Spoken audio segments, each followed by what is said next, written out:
walaalayaal sidaynu ogsoonnahay waxay nagu soo dhow bishii Ramadaan waynu ku faraxsannahay ilaahayna waxaynu baryaynaa inuu nabadgeliyo nagu gaarsiiyo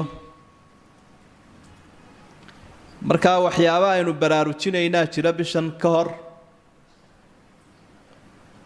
oo aynu ku talagalayno oo aynu niyadda ku haynayno oo aynu ku sii diyaar garoobayno kagana faa'iideysanayno waqtiga qaaliga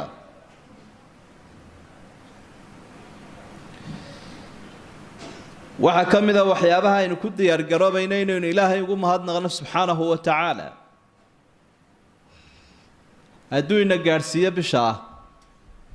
oo aynaan garanaynin inaynu gaariyeen kale waqtigu kala fadli badan yahay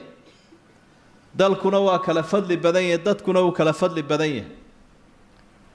fursad qaaliya markuu ilaahay ku siiyo waqti qaaliya oo cimrigaaga soo gaarsiiyo waana ilaahay ugu mahadnaqdaa subxaanahu wa ta'ala sida wax badan oo adduunyada oo muuqda markuu ina siiyo aynu ugu mahadnaqno diinta ka qaalisan dunyada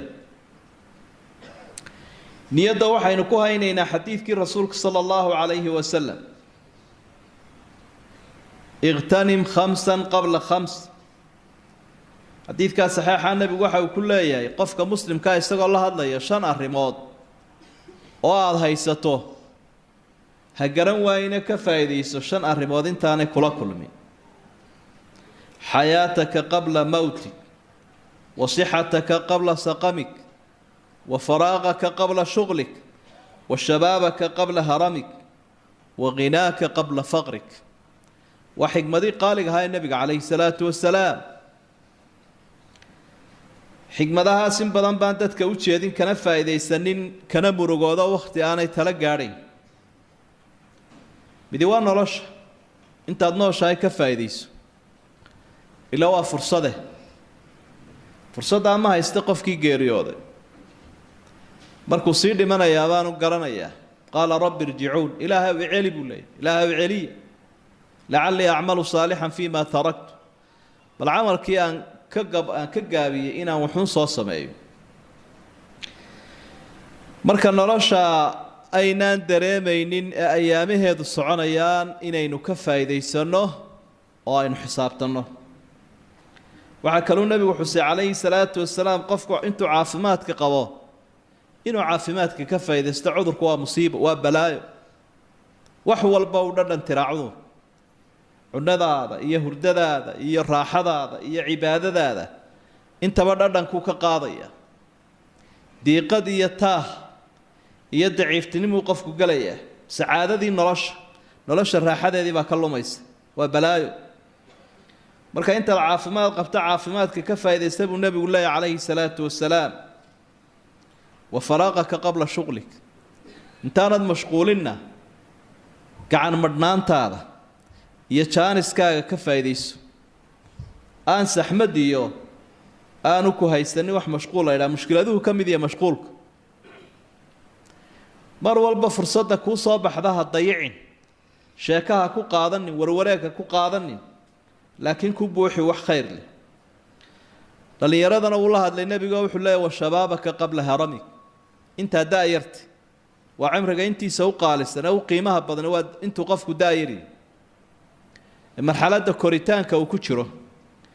تانا كفى اذا سب النبي عليه الصلاه والسلام انت انا قبوبين قبو لفتي سابع عذركيه dadkuna waxay ku kala horeeyaan ay ku kala tagaan siday uga faa'iideystaan dhalinyaranimadooda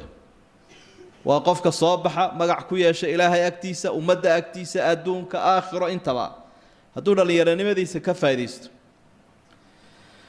waginaaka qabla faqrik adduunka iskuma hubtide intaanu ku dhaafin ee aanad caydoobin wuxuu ilaahay ku siiye ka faa'iideystay buu nabigu leeyahay calayhi salaatu wasalaam waa talooyin waaweyn ciduu ilaahay garansiiyo markale nabiga waxa la weydiiyay calayhi salaatu wasalaam xadiid xasan oo tirmidi warinayo yaa rasuul allahi ayu nnaasi khayr dadka yaa u fiican oo wanaagsan asxaabtu qofka u khayr badan diin ahaan bay doondoonayaan si ayagu kaa u noqdaan nebigu waxau uhi man daala cumruhu waxasuna camalu dee qofka cimrigiisuna dheer iyo camalkiisuna wanaagsan yihin cimri dheer oo wata camal wanaagsan camalka wanaagsanina kaad adigu wanaag u aragta maaha ama ummaddu aragta waa ka ilaahay wanaag u ark subxaana wa tacaala ee sharcigu wanaag inoogu sheegay ee ilaahay ka farxinaya marka adigoo iska fahmayba qofka dadka ugu shar badan haddana nebiga waa la sii weydiiyo waxa la yidhi fa ayu nnaasi shar dadkan ayaa ugu balaayo badan nebigu markaa wuxuu uhi calayhi salaatu wasalaam man daala cumruhu wasaa'a camaluh qof cimrigiisii xun yahay cimrigiisii dheer yahay oo camalkiisii xun yahay cimri dheer buu leeyahy laakiin waa camal xun yahay bilaa barako macnaha shaqaduu qabanaya iyo waxa uu qabtuu sameeyaaba macaasiya idan markaa taladaa rasuulkana waynu qaadanaynaa calayhi salaatu wasalaam cimrigu marka uu waxyaabo ku dheeraado waxaa ka mid a qofku inuu ramadaan leylatulqadriga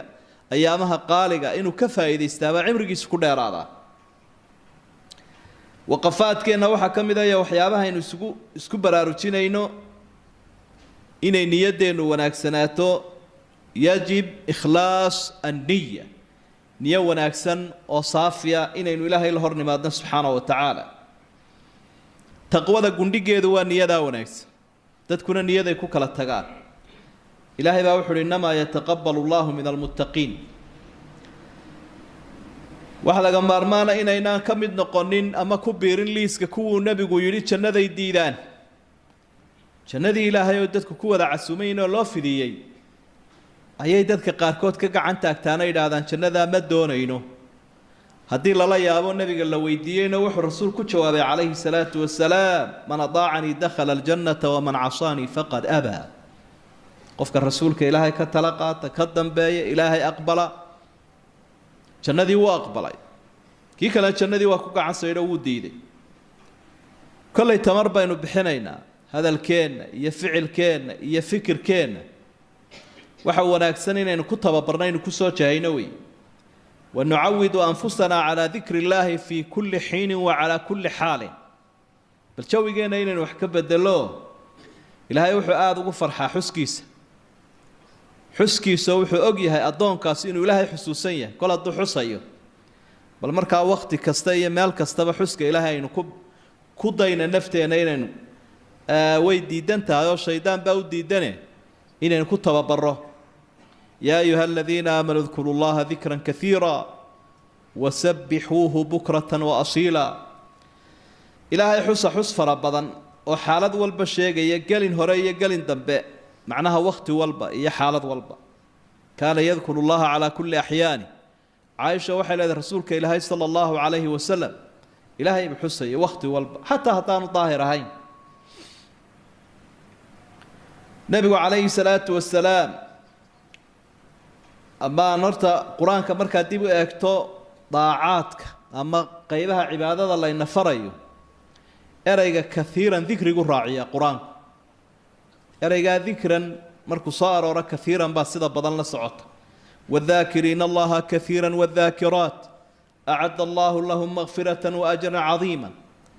wuxuu ilaahay u raacinayaa kaiiran culimmada waxay leeyihiin waa wax sahlan qofku ilaahay u sahlo wax sahlan oon tacab iyo howl badan iyo takaaliif badanba uga baahnay weeye dikrigu odhaha keliyaoo carabka uu ka yidhaahdo isagoo shaqaysanaya isagoo soconaya isagoo hawlihiisa wata waxa weeye wax u fudud marka wuu badin karaa saasaa ilaahay uu leeyahy badiya nebigu calayhi salaatu wasalaam wuxuu xusay dadku inay tartan ku jiraan wax lagu tartamana xuska ilaahay baa u fiican qaala rasuulu llahi sala allahu calayhi wasalam sabaqa almufariduuna qaaluu wama almufariduuna ya rasuula allah qaala addaakiruuna allaha kaiira waaddaakiraat dadka qayb waxaa jirta buu nebigu leeyahy dadka ka dheereeyey waana dadka ilaahay aada u xusa kolle waxun baad xusaysa laakiin xuska ilaahay badi waxyaaba aynu baraarujinayna waxaa ka mida bishani waa bishii qur-aanka intii hore inaynu uga dhowaano inaynu akhrino oo aynu ku dhaqanno oo aynu bishaa aada u dhagaysanno oo aynu baranno oo aynu subcinno in dadka la akhrino qur-aanka siyaabaha loola noolaado noocyada kala duwan intaba inaynu ku dhowaano shahru lqur'aan shahru ramadaan aladii unzila fiihi lqur'aan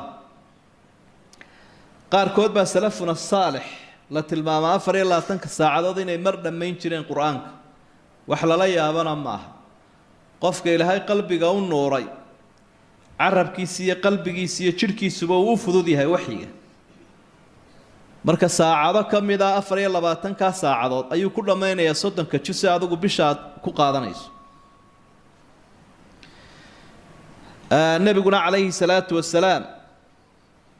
wala akhri jiray asxaabta isaguna gaar buu ugu cibaadeysan jiray caalamka kore iyo malaa'igta ka timaadana waa la akhri jiray sida malakul jibriil oo kale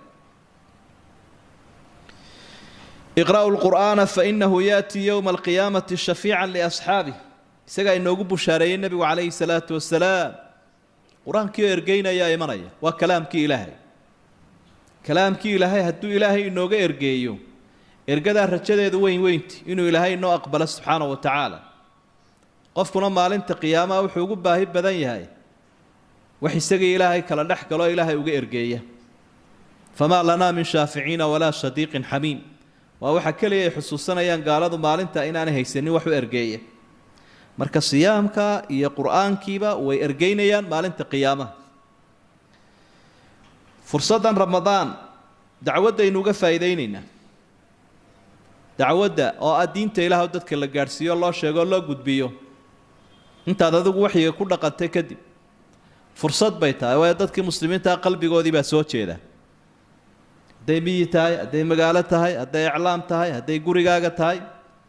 waxaad isku dayaysaa inaad dadka wax u sheegto wax gaarsiiso